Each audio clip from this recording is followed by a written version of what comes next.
ने 12वीं क्लास का एग्जाम पास कर लिया था। मेरी उम्र उस समय 12 साल की रही होगी। मेरी गर्लफ्रेंड की उम्र 19 साल की थी। मैं कुछ बढ़ा चढ़ाकर नहीं कहूंगा कि मेरी गर्लफ्रेंड कोई अप्सरा थी। हाँ, वो दिखने में सच कहूँ तो अच्छी थी, पतली थी। उसका साइज 26, 24, 28 का रहा होगा।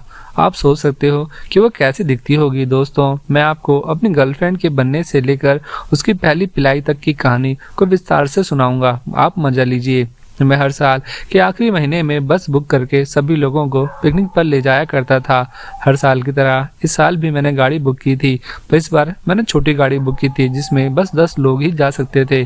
पिकनिक जाने वालों में मेरे 6 दोस्त थे और एक मैं था। अभी 3 सीट खाली थी। हमारे पास में रहने वाले अंकल मेरे पास आए और मुझसे बोले, क्या पिकनिक पर जाने के लिए बस में कोई सीट खाली बची है? मैंने अंकल से पूछा, आपके यहाँ से किस किस को जाना है? अंकल बोले, मैं, मेरी वाइफ और साली। मैंने अंकल को हाँ बोल दिया। अंकल मुझे कुछ पैसे देकर चले गए। फिर जिस दिन हम सभी को जाना था वो दिन आ गया। अंकल ने मुझे फोन किया और कहा, आंटी को कुछ दिक्कत है इसलिए वे नहीं आ सकती हैं। क्या मैं उनकी जगह अपनी दूसरी साली को ला सकता हूँ? मैंने अंकल को हाँ बोल दिया। आप किसी को भी ला सकते हैं। रात को हम जाने की तैयारी करने लगे। मेरे सभी दोस्त और बाकी सब लोग गाड़ी में आ गए और अंकल के आने का इंतजार करने लगे। बहुत टाइम के बाद अंकल आए और उनके साथ 2 लड़कियां भी आई। वे देखने आने में ठीक ठाक ही थी, पर मैंने कोई ज्यादा ध्यान नहीं दिया। मैंने अंकल से कहा, आप जल्दी से आओ और गाड़ी में बैठ जाओ। मैंने अंकल और उन दोनों लड़कियों को गाड़ी के पीछे की सीट में बैठा दिया। वहां 4 लोग आसानी से बैठ सकते थे। मेरे सभी दोस्त आगे बैठ गए थे। अब गाड़ी में सिर्फ एक सीट ही बची थी जहां मुझे बैठना था। वो सीट अंकल के साथ वाली थी। मैं, अंकल और लड़कियां पीछे की सीट पर बैठ गए। गाड़ी चलने लगी और हम लोग अगली सुबह पिकनिक वाली जगह में पहुंच गए। हम सब मस्ती करने लगे।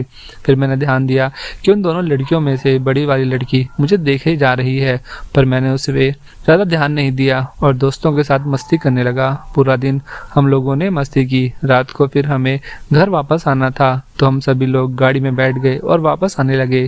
रास्ते में मैंने गाड़ी रुकवाई और सभी से बोला कि जिसे जिसे खाना खाना है खा ले। सभी लोग खाना खाने के लिए आने लगे थे। सभी लोग उस होटल में एक साथ बैठकर खाना खाने लगे। सब लोगों ने खाना खा लिया था। मैंने सभी को गाड़ी में बैठने को कहा और मैं बिल देने चला गया। बिल चुकाकर मैंने गाड़ी वाले से चलने को बोला। तभी अंकल की बड़ी साली बोली, मेरा दुपट्टा होटल में रह गया है। मैंने अंकल से कहा, जाओ अंकल आप ले आओ, पर अंकल ने मना कर दिया और बोले, तू अपना दुपट्टा खुद ले आ। उनकी साली गाड़ी से उतरी और होटल की तरफ जाने लगी। नीचे थोड़ा अंधेरा था, तो मैंने सोचा कि ये अकेले कैसे जाएगी, तो मैंने उससे कहा, मैं भी साथ चलता हूँ। वो बोली, ठीक है चलो। हम दोनों होटल की तरफ जाने लगे। वहाँ बहुत देखने के बाद उसका दुपट्टा मुझे दिख गया और मैंने उठाकर उसे दे दिया। अब हम दोनों गाड़ी की तरफ जाने लगे। वापस जाते समय उसने मुझे थैंक्स बोला। मैंने उससे वेलकम बोलकर गाड़ी की तरफ चलने को कहा। जब उसने मुझे थैंक्स कहा तो उसने अपना हाथ बढ़ाकर मेरे हाथ में दे दिया लगा। मैं उससे हाथ मिलाकर अपना हाथ वापस लेने लगा, मगर वो मेरा हाथ छोड़ ही नहीं रही थी। मैंने उससे पूछा, क्या हुआ? वो मुस्कुराती हुई बोली, कुछ नहीं, अकेले में डर लग रहा था इसलिए हाथ पकड़ा हुआ है। मैंने उनके हाथ को अपने हाथ में थामे रखा। हम दोनों अभी आगे कुछ करते तभी बस ड्राइवर ने आवाज लगाई, क्या हुआ, दुपट्टा मिल गया? मैं एकदम से उससे अलग हुआ और हम दोनों बस में आ गए। गाड़ी में पहुंचकर हम अपनी जगह पर बैठ गए और गाड़ी चलने लगी। रात के करीब 2 बजे हम लोग घर पहुंच गए। सभी दोस्त अपने अपने घर चले गए। आखिर में अंकल और उनकी दोनों सालियों को अंकल के घर पर छोड़ा। अंकल ने पैसे सुबह देने के लिए कहा। मैंने हामी भर दी और घर पर आ गया। सुबह मैंने अंकल को रुपए के लिए फोन किया। फोन किसी लड़की ने रिसीव किया। मैंने उस लड़की से कहा, अंकल कहाँ है? वो बोली, जीजा जी घर पर नहीं है, किसी काम से घर से बाहर गए हैं। कुछ काम है तो मुझे बता दो, मैं जीजा जी को बता दूंगी। मैंने उसे अपना नाम बताया और कहा कि अंकल को बोल देना कि मेरा फोन आया था। उसने मुझसे बोला, ठीक है। मैंने फोन रख दिया। फिर कुछ टाइम बाद अंकल मुझे रास्ते में मिल गए। मैंने अंकल से पैसे लिए और गाड़ी वाले को दे दिए। जब रात हुई मैं सोने लगा तो बार बार मुझे अंकल की बड़ी साली की शक्ल सामने दिखाई दे रही थी, जिसकी वजह से मैं सो नहीं पा रहा था। मैं बस यही सोच रहा था कि काश उससे अभी फोन पर बात हो जाती। ऐसे सोचते हुए मुझे नींद आ गई। फिर जब दूसरे दिन मैं उठा और उसके बारे में सोचना छोड़ दिया। मैं रोज की तरह अपने काम करने लगा। ऐसे ही 2-3 दिन बीत गए। रात फिर तीसरे दिन मेरे नंबर पर किसी एक नए नंबर से कॉल आया। मैं काम में बिजी होने की वजह से कॉल रिसीव नहीं कर सका। रात को जब मैं फ्री हुआ तो मैंने उस नंबर पर कॉल की। कॉल किसी लड़की ने रिसीव की। मैंने उससे कहा, आपका कॉल आया था, आप कौन हो और किससे बात करनी थी? वो बोली, नहीं पहचाना मुझे, मैं ममता बोल रही हूँ। आप तो इतनी जल्दी भूल गए।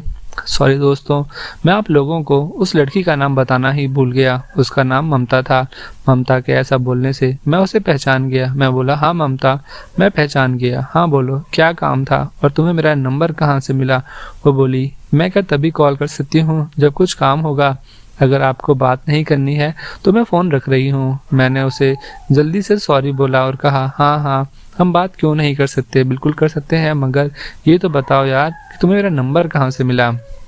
उसने मुझे बताया कि जीजा जी के फ़ोन से लिया। फिर बहुत देर तक हम दोनों में बातें हुई।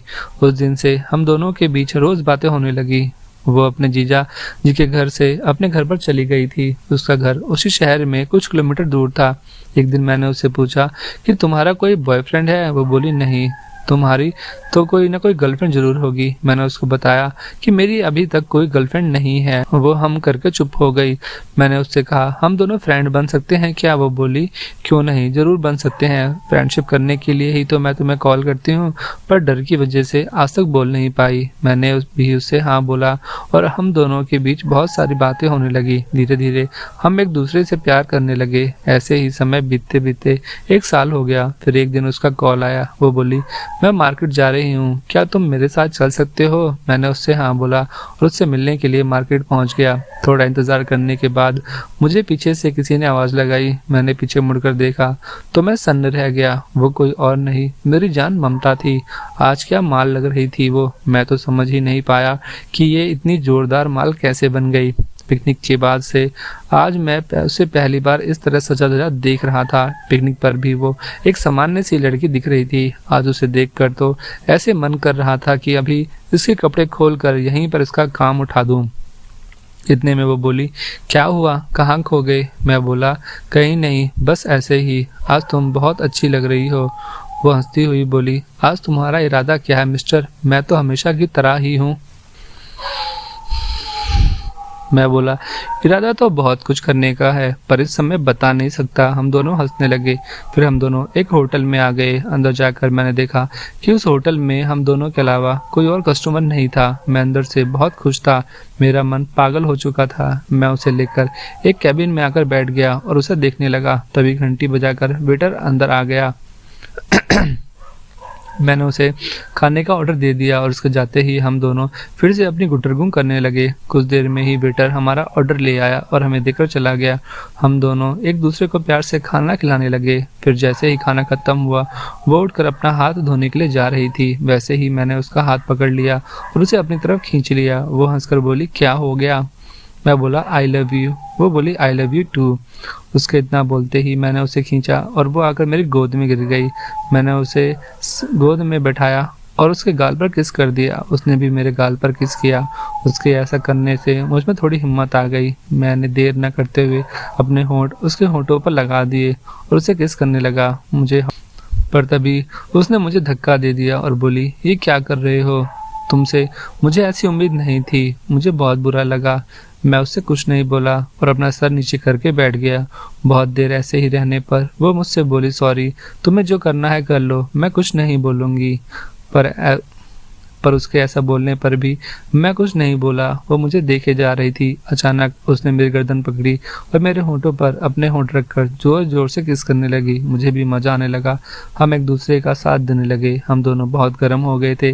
धीरे धीरे मेरा हाथ उसके संतरों पर जाने लगा। मैं एक हाथ से उसके दूध को दबाने लगा। उससे भी मजा आने लगा। तभी अचानक से मैंने अपना एक हाथ उसकी चिड़िया के ऊपर रख दिया और मसलने लगा। वो भी पूरी तरह गर्म हो गई।